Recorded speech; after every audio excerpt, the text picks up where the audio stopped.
Assalamualaikum warahmatullahi wabarakatuh. Kali ini kita akan membahas sejarah sebagai ilmu, sejarah sebagai peristiwa, sejarah sebagai kisah, dan sejarah sebagai seni. Pertama, kita akan membahas sejarah sebagai ilmu.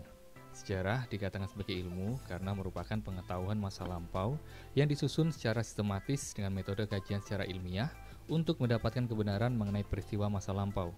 Secara umum, terdapat 5 ciri-ciri sejarah sebagai ilmu, antara lain empiris, memiliki objek, memiliki teori, memiliki metode, dan generalisasi. Berikut ini adalah contoh sejarah sebagai ilmu. Salah satu contoh sejarah sebagai ilmu adalah teori masuknya agama dan budaya Hindu-Buddha ke Indonesia. Ada 4 aliran yang berkembang tentang teori masuknya agama dan budaya Hindu-Buddha ke Indonesia. Masing-masing menyebutkan bahwa masuknya Hindu dan Buddha ke Indonesia adalah karena dibawa oleh golongan Brahmana, Ksatria, Waisya, dan Sudra. Masing-masing teori menunjukkan bukti-bukti pendukungnya. Bukti-bukti ini dianalisa menggunakan cabang ilmu lain, misalnya kesastraan, numismatik, epigrafi, dan filologi. Penggunaan cabang ilmu tersebut tentu saja membuktikan bahwa sejarah merupakan bagian dari ilmu pengetahuan. Kedua, sejarah sebagai peristiwa. Sejarah sebagai peristiwa yaitu suatu kejadian pada masa lampau yang benar-benar terjadi dan berdasarkan fakta dan bukti yang jelas. Sejarah sebagaimana terjadinya itulah yang dinamakan sejarah sebagai peristiwa.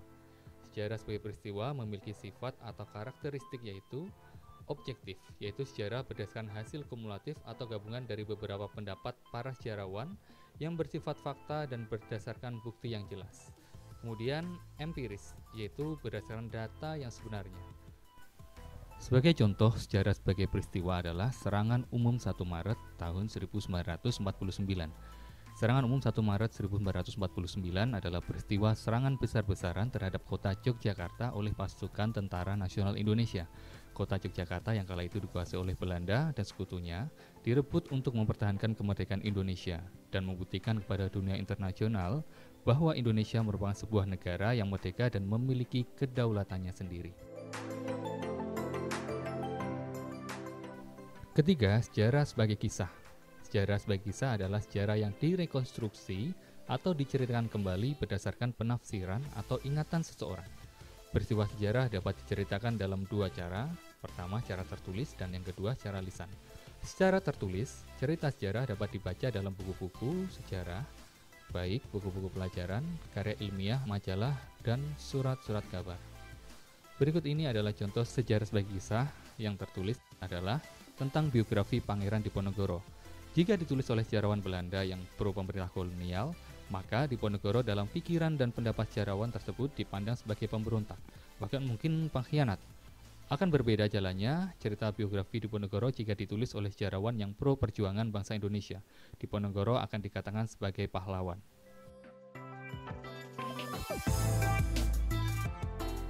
Keempat, sejarah sebagai seni. Pengertian sejarah sebagai seni secara umum yaitu mengenai sejarah yang ditulis dan diceritakan kembali sesuai faktanya namun bersifat seni. Meski sejarah disusun berdasarkan bahan-bahan secara ilmiah, tetapi dalam penyajiannya menyangkut soal keindahan bahasa dan seni penulisannya.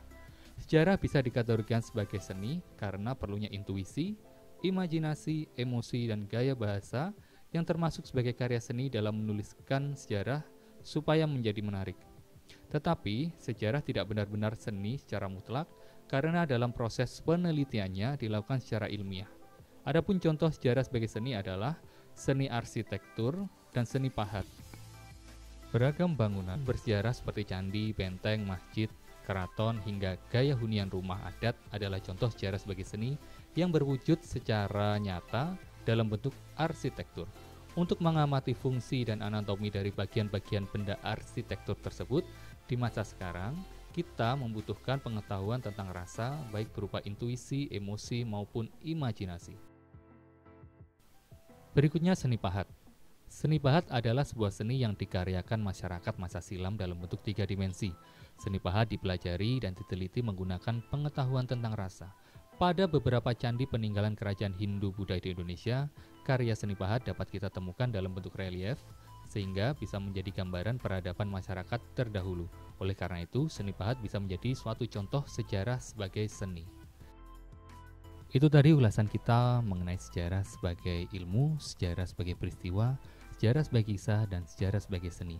Semoga video ini bisa menjadi video pembelajaran yang bermanfaat bagi kita semua. Terima kasih. Wassalamualaikum warahmatullahi wabarakatuh.